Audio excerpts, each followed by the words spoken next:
Hi, everyone. Welcome to Unchained, your no hype resource for all things crypto. I'm your host, Laura Shin. Thanks for joining this live stream. Before we dive into today's show, let's hear a word from the sponsors that make this show possible. Fidelity has been investing in blockchain since 2014. They're not wondering if digital assets will shape the future. They're hiring the talent to help ensure they do. Explore opportunities today at crypto.fidelitycareers.com. Fidelity is an equal opportunity employer. This episode is brought to you by Cape, America's privacy-first mobile carrier.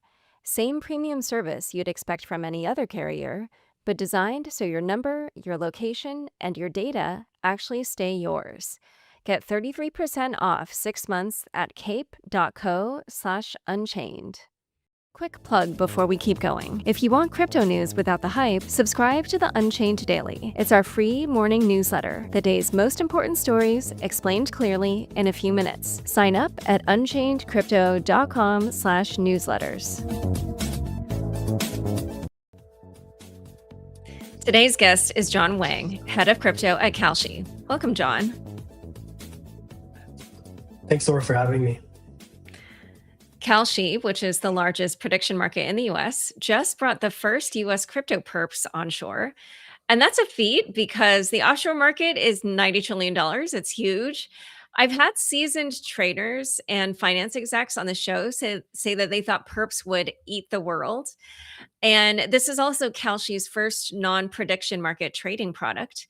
Tell us why Kalshi decided to launch crypto perps for its first big foray into crypto. Yeah, well, Kalshi's crypto prediction markets are actually also quite popular right now. We've grown, I think, around 15x since the start of the year, and it's the second largest category on the platform. Currently around like $2 to $3 billion a month in volume, so it's quite a lot. But aside from that, we did enter perpetuals into the US. And we are starting with crypto. The reason why we chose this asset class is kind of similar to why we started with prediction markets. They both originate from academic papers from decades ago by like Nobel Prize winning and very consequential economists. And Kalshi's essentially taking this financial instrument that people have like a very strong demand for, and bringing it to the US in a regulated way with the liquidity and the infrastructure to support it. And obviously it's huge outside of the US, given the, as you said, $90 trillion headline number. But we see it as like a frontier of finance. It's essentially a new derivative that gives you the capital efficiency and sort of like leverage that options or futures might, but without many of the complexities involved. We hope to make this kind of our next chapter as Kalshi, bringing Kalshi towards our ultimate vision of creating the next generation exchange. And so, as we mentioned already, this is a huge offshore market, but it's something that's basically new here in the US. So, for Americans who are listening who haven't really ventured into perps trading offshore already, explain what a perp even is and why or how a trader would use perps in their trading. Yeah, so perps stand for perpetual futures. And so it's essentially the most, in my opinion, like the most pure trading instrument where you can trade on the price of an asset going up or down. So you can profit from both rising and falling markets. And then you can also hold that position for as long as you want. So unlike options or futures or like, the traditional types of derivatives that we're used to, those kind of expire at a certain date, which means you have to roll over your contract, start again, pay the costs of entering the position again. With perpetual futures, it's actually sort of a much more seamless and simple trading experience. And then obviously, leverage is also a component of this. You're able to trade more with less, putting up less capital and having still the same size of exposure, or being able to kind of amplify your exposure based on leverage. So yeah, those are kind of the main value props of perpetuals as like the next tool in a trader's toolkit. And so I've noticed on the platform that the leverage amount is different from asset to asset. It's 6x on Bitcoin, 4.4x on ETH, 2.1x on Hype, etc. How do you decide the leverage max on each asset? And is the CFTC involved at all in helping to determine that? Yeah, so the asset leverage numbers, they are kind of not clean numbers, as you noticed, like they're 5.8x or like 3.4. And so these numbers are determined by our risk engine and our risk models that we did, obviously have to go through the CFTC with in order to review and approve those. And so they vary based on the coin and the asset, based on conditions such as like market conditions, the historical volatility, and returns of the asset, and the liquidity scenarios for each asset. Okay. And you initially launched with Bitcoin. Now I see there's ETH, Sol, XRP, Doge, Hype, Sui, Link, Bitcoin Cash, Shiba Inu, and Litecoin. And I found this list kind of interesting because it's a mix of majors, but then there's also some assets that I'm just going to call it are in the zombie chain category. And then we also have recent up and comers like Hype. Sui would probably also be in that category. How are you deciding on which crypto perps to offer? Like, is there a set of criteria that you've established? Yeah, I think it's a function of multiple factors. One, like user demand. Two, like regulatory sort of approval, or maybe like, let's say, like precedents for them. Like, have we seen these assets listed on other CFTC regulated exchanges? Then it's kind of like very easy for us to list them here as well.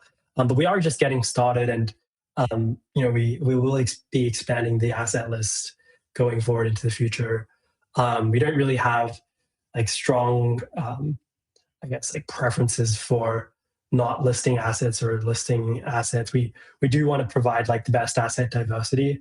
Um, so I would say it's primarily just a function of like user demand, and also regulatory bandwidth. And how is it even kind of figuring out what the price is? Because there's so many exchanges around the world. Is it limited to US exchanges because you need to be regulated by the CFTC, or does it include other venues, or just yeah, how does it work on the back end? Yeah, so if you're asking about like the index price, which the perpetual is pegged to, we utilize a regulated benchmark provider called CF Benchmark. So they also power our crypto markets, and it is a combination of multiple like crypto exchanges. Uh, so yeah, it's a bunch of CFTC regulated ones, US ones, and we kind of aggregate the like average prices amongst them.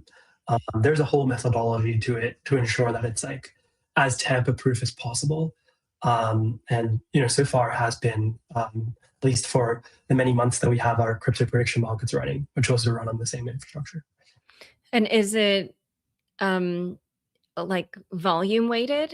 It's or is it just truly an average, or how does that work?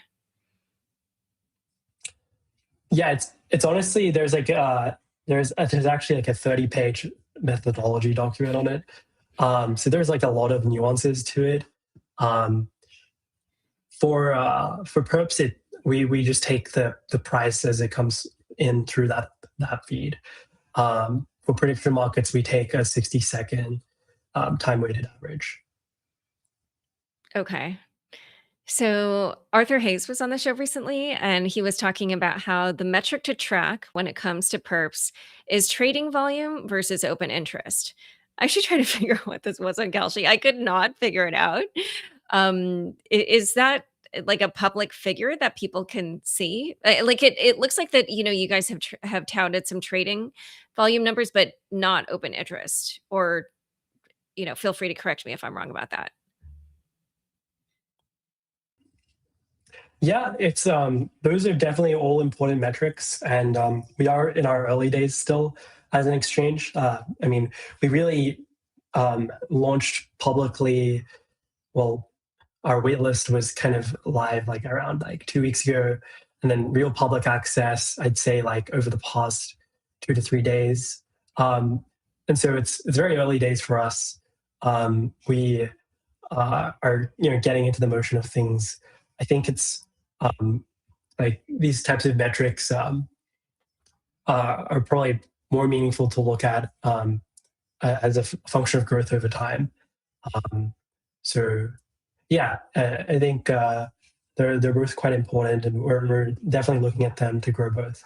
Will you be revealing the open interest? And can you reveal it now? Oh yeah, it's on the website. It's publicly available.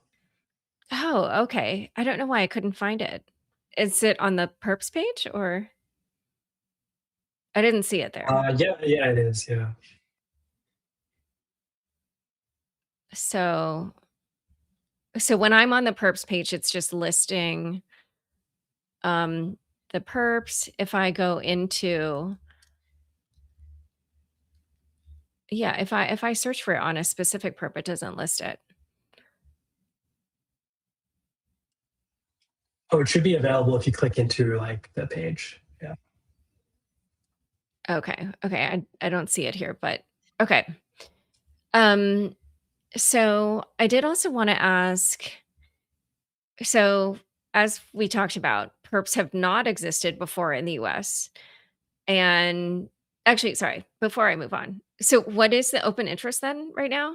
So you've had $5.5 billion in volume, and open interest is, what's the number on that? I'm not sure the exact number as of today, but um, yeah, not sure on the exact number, but I think it's like on the order of like 7 to 8 figures for Bitcoin. But I have to check. Yeah. Okay. Okay. All right. So people can do the math on that. All right. So as we discussed, perps have not existed before in the US. And the existing customer base probably is, you know, currently people who in the past have accessed perps offshore. And that's probably going to be a somewhat small number. So, how are you planning to educate American traders about perps and how they work and how they can use them? Yeah, I think education, it really is like a very large part of um, the mission here, and what we have to do to get people, trading a new asset class. It's something that we had to do for prediction markets as well. And so, as you said, like there's kind of a small amount of users right now that were quite familiar with perps. They're quite well versed in it. We have to translate these concepts. For example, like even things like stop loss, take profit, how to control your position, how to choose like your leverage, and tracking your liquidations. We're trying to make that super accessible to people. We're building a bunch of like tutorial and sort of like learning programs for people to understand perps better, creating videos, but also just in the product itself, making it very easy for people to like automatically set in their guardrails and kind of walk them through the interface via onboarding as well. Okay. So, as I'm sure you're aware, with Hyperliquid, there's been big liquidations. And so, auto deleveraging is something that people are concerned about when it comes to perps. How does auto deleveraging work on Kalshi?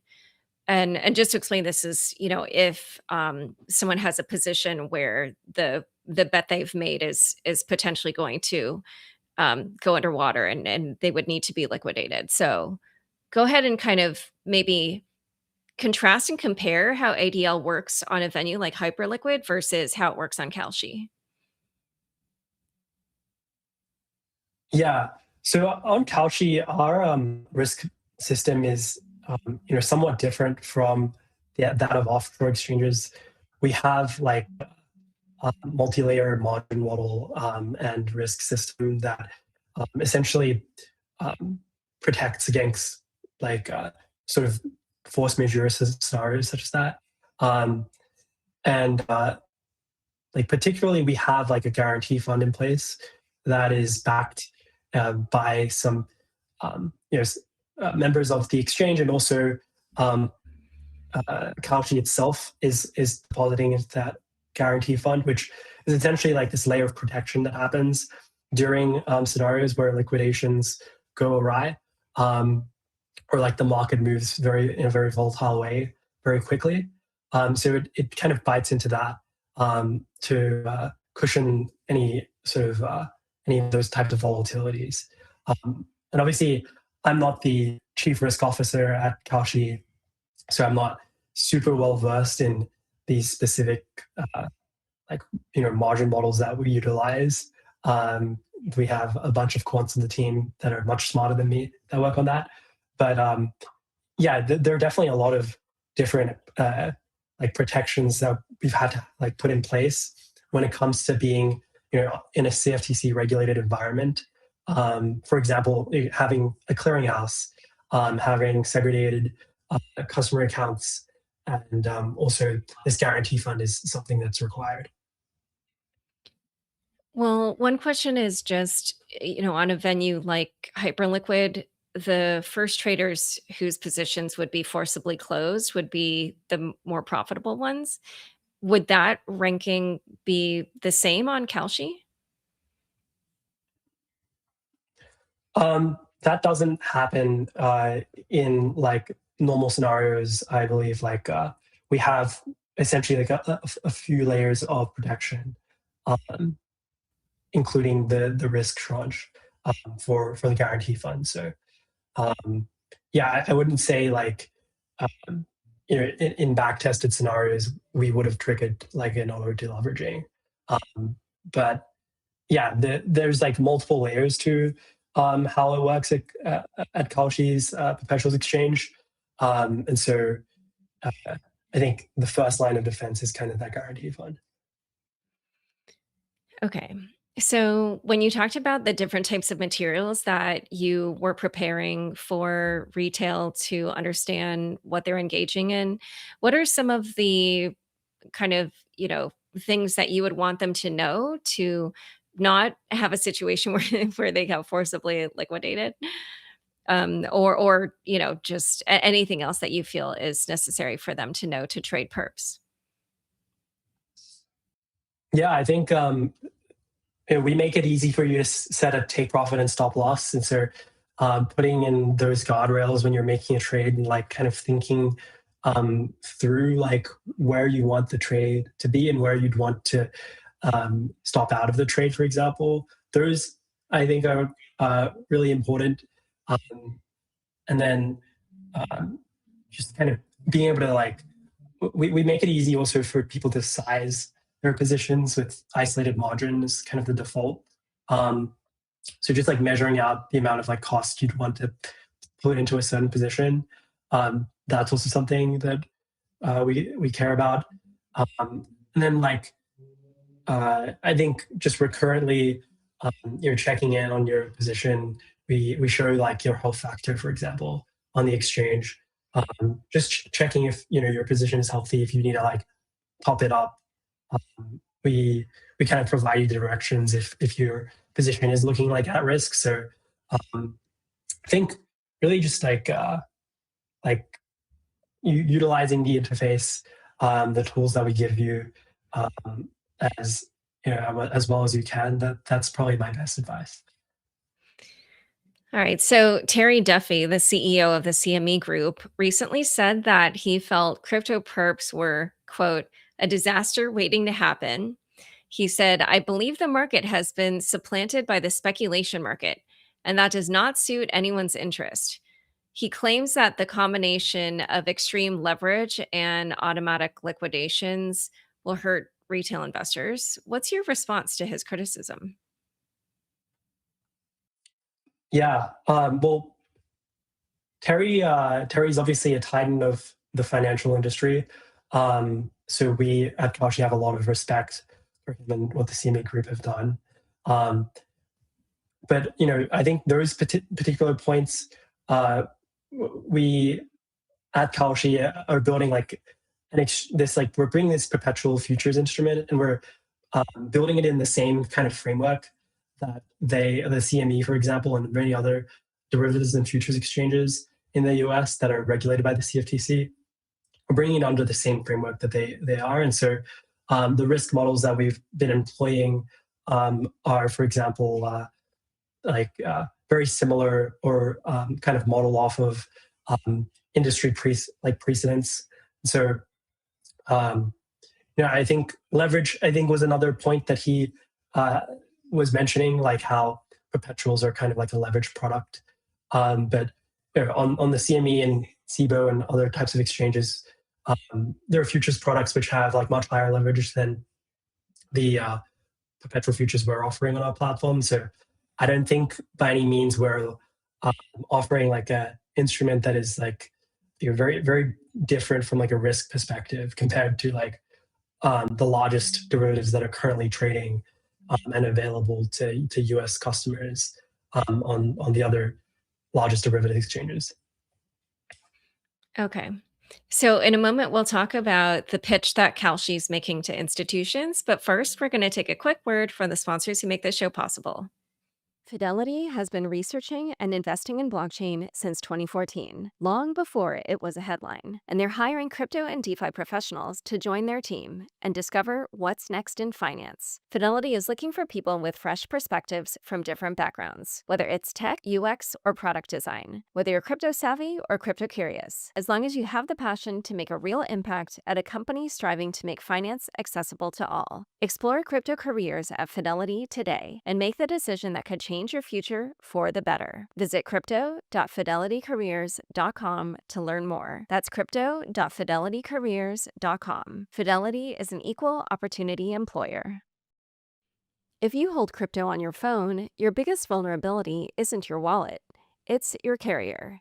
AT&T, Verizon, and T-Mobile have been breached again and again, and SIM swaps are still one of the easiest ways for attackers to drain accounts. That's where Cape comes in, America's privacy-first mobile carrier. Same premium service, but Cape rotates the identifier on your SIM every 24 hours, deletes your call and text metadata after a day, and protects against SIM swaps with a 24-word recovery phrase that only you control. You also get 2 middle-to-end encrypted secondary numbers for banking and signups, so you stop handing your real number to every app that asks. Go to cape.co/unchained and use code UNCHAINED for 33% off your first 6 months. Before we dive back in, a quick word about something we make ourselves. If you like the way we cover crypto on this show, clear-eyed, no shilling, just what actually matters, you'll like the Unchained Daily. It's our free newsletter that lands in your inbox every weekday, with the most important stories in crypto written by journalists, not marketers. No jargon, no hype, no number go up cheerleading. Just the news you need to stay ahead in the time it takes to drink your coffee. Subscribe for free at unchainedcrypto.com/newsletters. Back to my conversation with John. Kalshi is also making a pitch to institutions like hedge funds, prop shops, banks. Are you seeing uptake from them already? And if not, how do you plan to get more on board?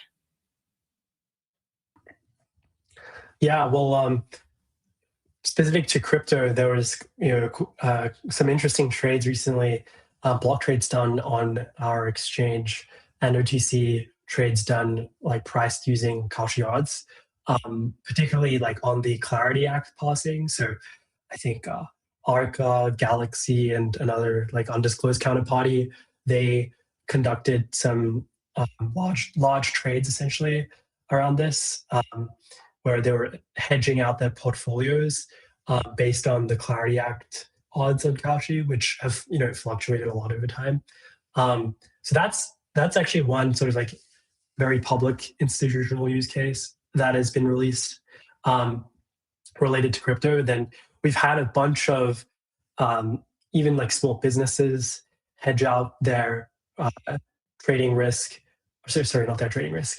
There's like sports risk on Kalshi, for example, like different bars in New York hedging out their risk based on like the NBA finals, or some watchmakers hedging out their risk based on the World Cup results.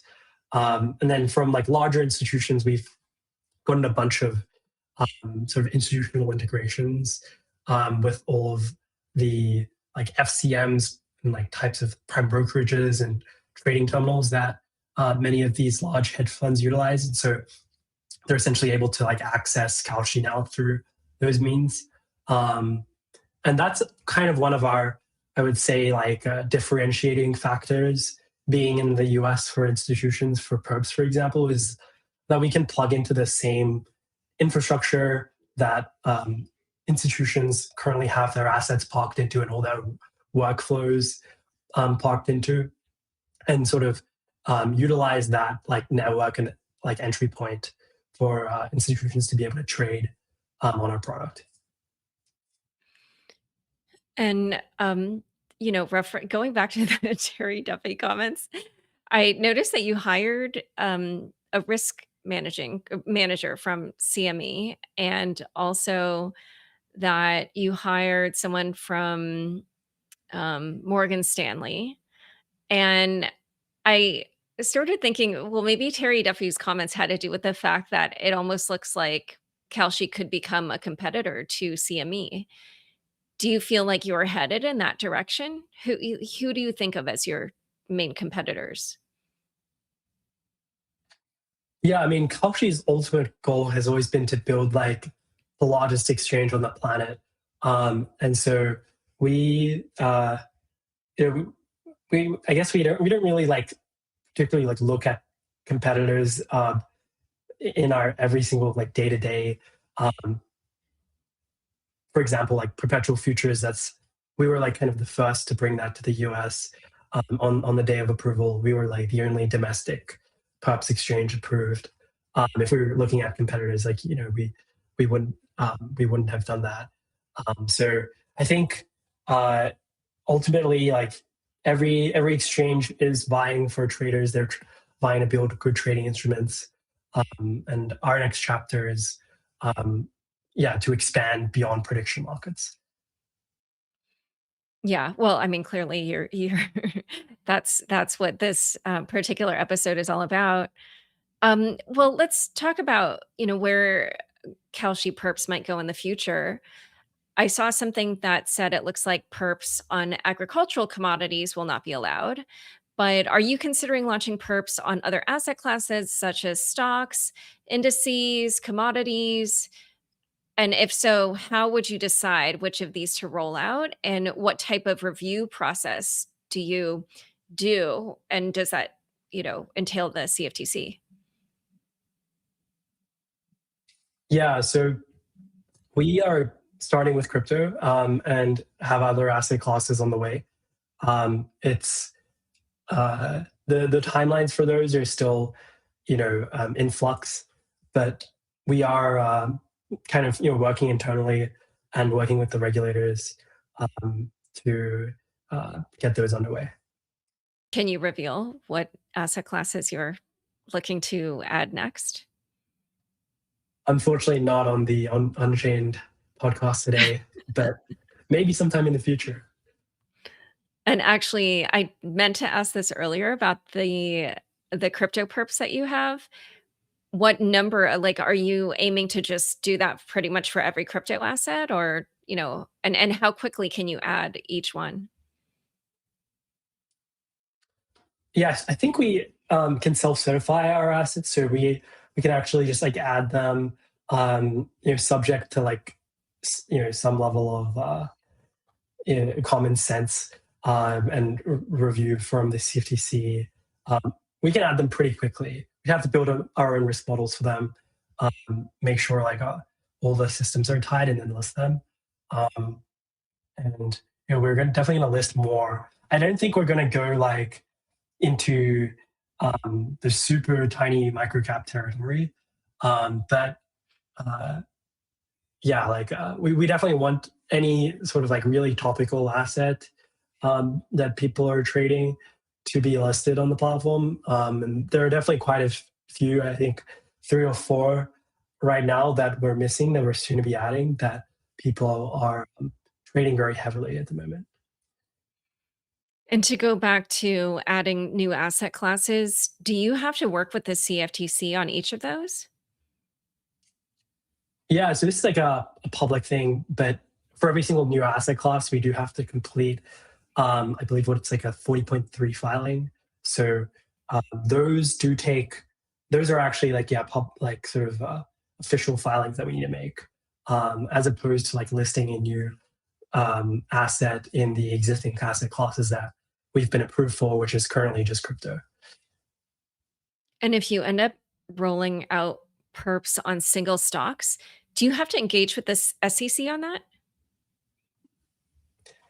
Um, if yeah, I think like the SEC is usually involved in equity-based discussions, but I'm not actually involved in um, sort of any of those types of discussions personally. So I'm not sure if I can comment on that.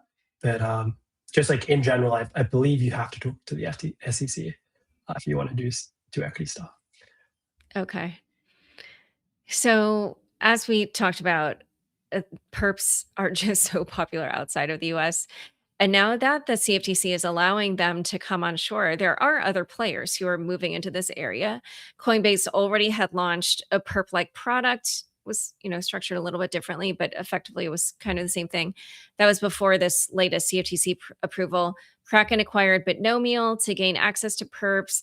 Robinhood and Gemini are preparing offerings. And then, of course, we have the elephant in the room, Hyperliquid. It's obviously the dominant exchange for perps. And I was wondering how you see Kalshi competing with and setting itself apart from these other offerings. Yeah, I think Hyperliquid is probably in a like a different game than we are. We are like targeting, for example, like the US user base, but also internationally we are available. But they're obviously like more of a on chain like no KYC kind of like very innovative platform. Whereas for us, we try to package like these very powerful products in a way that like normal users can use and like large US institutions and hedge funds and such can utilize. So we're kind of like targeting different user bases and going about it in different ways. I think ultimately though, like uh, this is really the largest trading product in crypto. It's one of the newest and largest growing derivative classes. And it's only now coming into the US. So, the sky is blue. There's, it's a huge positive sum game. I think we're like in inning zero, like probably 0.5% or 0.2% or something of the US has actually adopted perpetual futures. Um, if you're like, you really believe in this instrument like I do, there's a long way to go. Oh, yeah, for sure. It's only just getting started. Well, let's talk about your role. You were hired to lead Kalshi's push on chain and to grow its crypto native user base.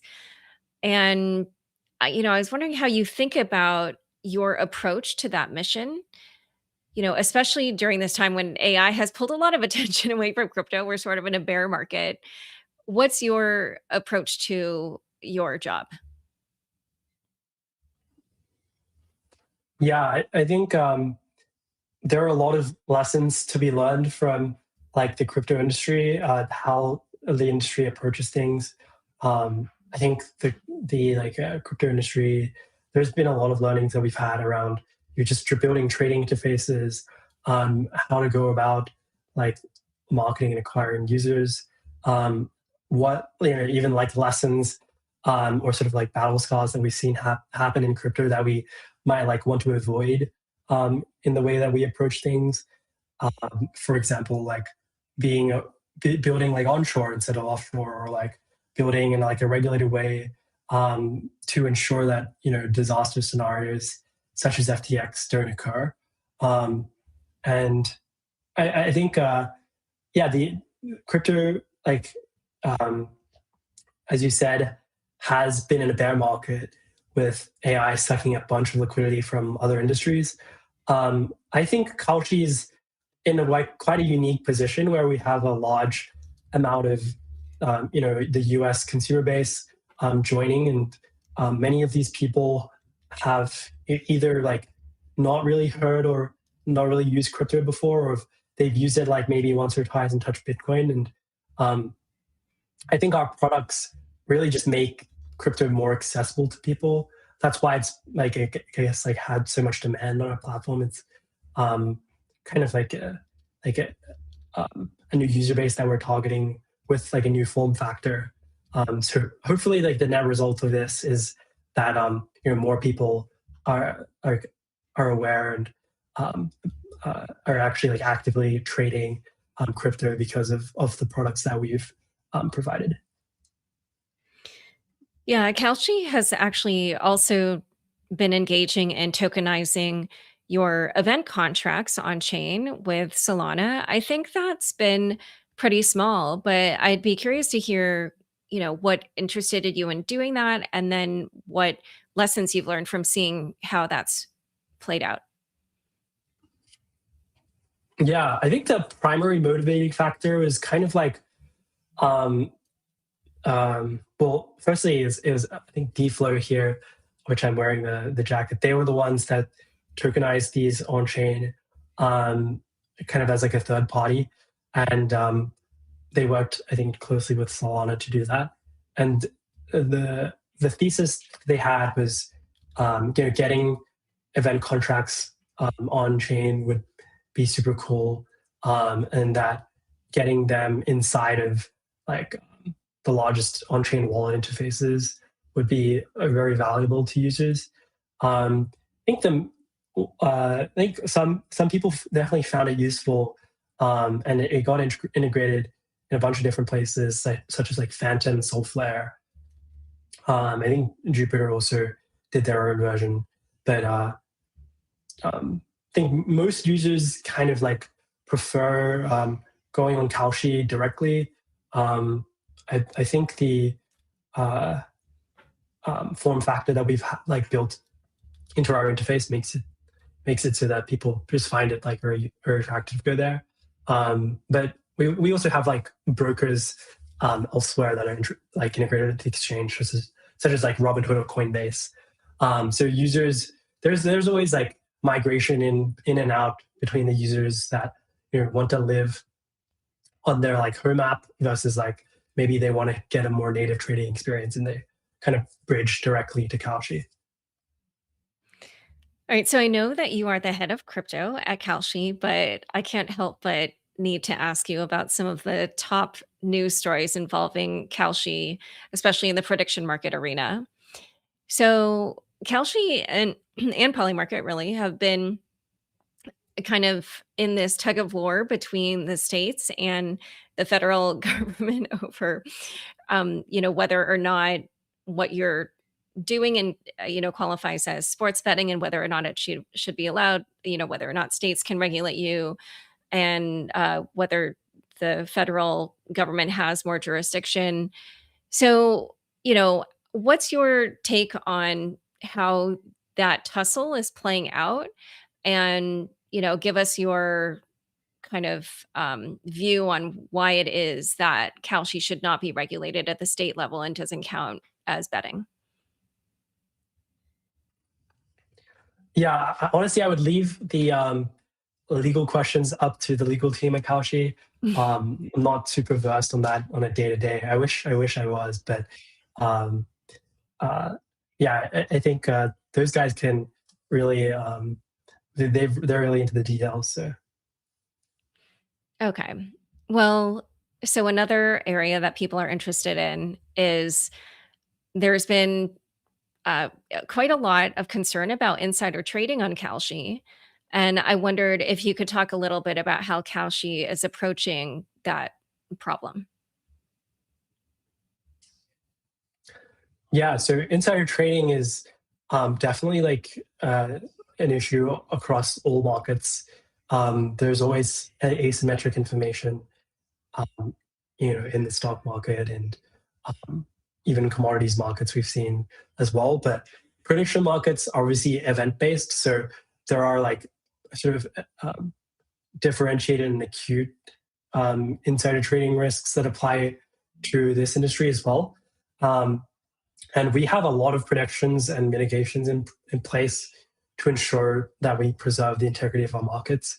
For example, it is like an exchange rule that we ban forms of insider trading, and we execute on that by having like lists of. Today we actually announced one with a provider that essentially gives you like lists of employees, or like if we work with IC360, which are like sporting leagues, to get lists of all the athletes, coaches, people who work in these companies. Or, for example, for political markets, we work with providers that give us lists of congressmen and all the campaign staff involved in their like departments. And so we can kind of like outright prevent a lot of these cases from happening. And then we can also detect retrospectively if there are like suspicious patterns and then follow up on those. I think one of the key benefits of Kalshi as a prediction market when it comes to like preventing insider trading is we do have KYC, and that's like a regulatory requirement for operating in the US. Whereas like a lot of the other like prediction markets that exist in the world, they do suffer from more insider trading because they don't have such protections. Okay. So it seemed like you were alluding to Polymarket there. And, that's probably the main company that is spoken about in the same breath as Kalshi. And there is what definitely seems like quite a strong rivalry between you two. I've heard on other podcasts people compare it to Coke and Pepsi or Uber and Lyft. And there have been a number of articles and other commentary that's come out saying that Kalshi has, planted these stories that are meant to be some kind of smear campaign against Polymarket. The most recent news on this front was an article saying that Polymarket believes that Kalshi is somehow spying on them, with Kalshi coming up with pretty much the same exact plans and somehow uh, announcing them or executing them just before Polymarket is about to. For instance, Polymarket had an idea for a pop-up grocery store, and Kalshi executed the same idea a few days earlier. There was an announcement about Perps launching in the US. They say that Kalshi undercut them and announced the same thing an hour earlier. What's your response to these allegations? I mean, I think it's pretty funny. Like, there's been being in the thick of it every day. There's definitely like a lot of like, people just like throwing random rumors around about the rivalry.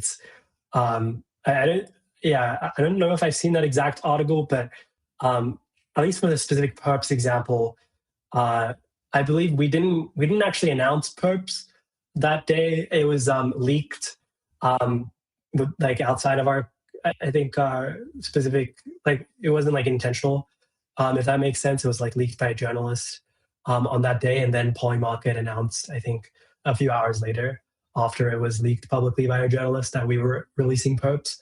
Um, so I guess, well, I can speak to that scenario, which is like it seemed like it was kind of the other way around. But yeah, uh, I don't really I don't really know what the types of accusations are in those articles, but definitely I haven't really seen any of that activity myself.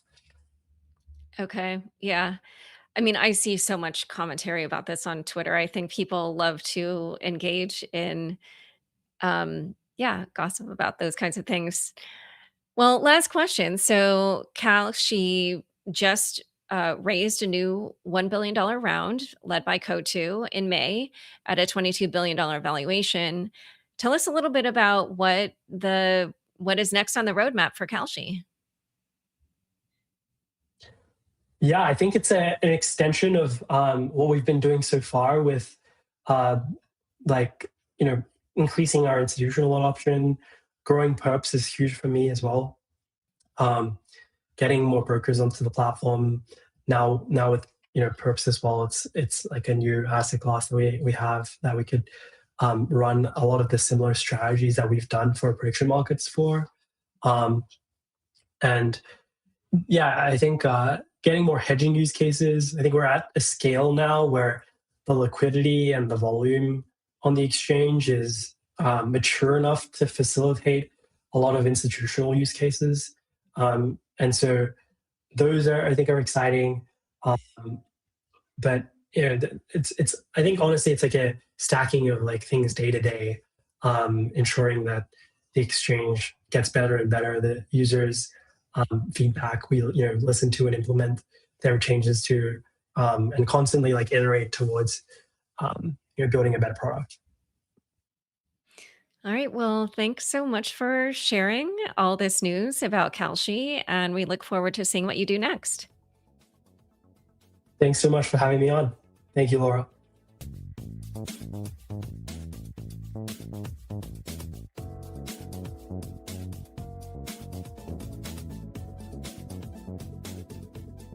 Nothing you hear on Unchained is investment advice. This show is for informational and entertainment purposes only, and my guests and I may hold assets discussed on the show. For more disclosures, visit unchainedcrypto.com.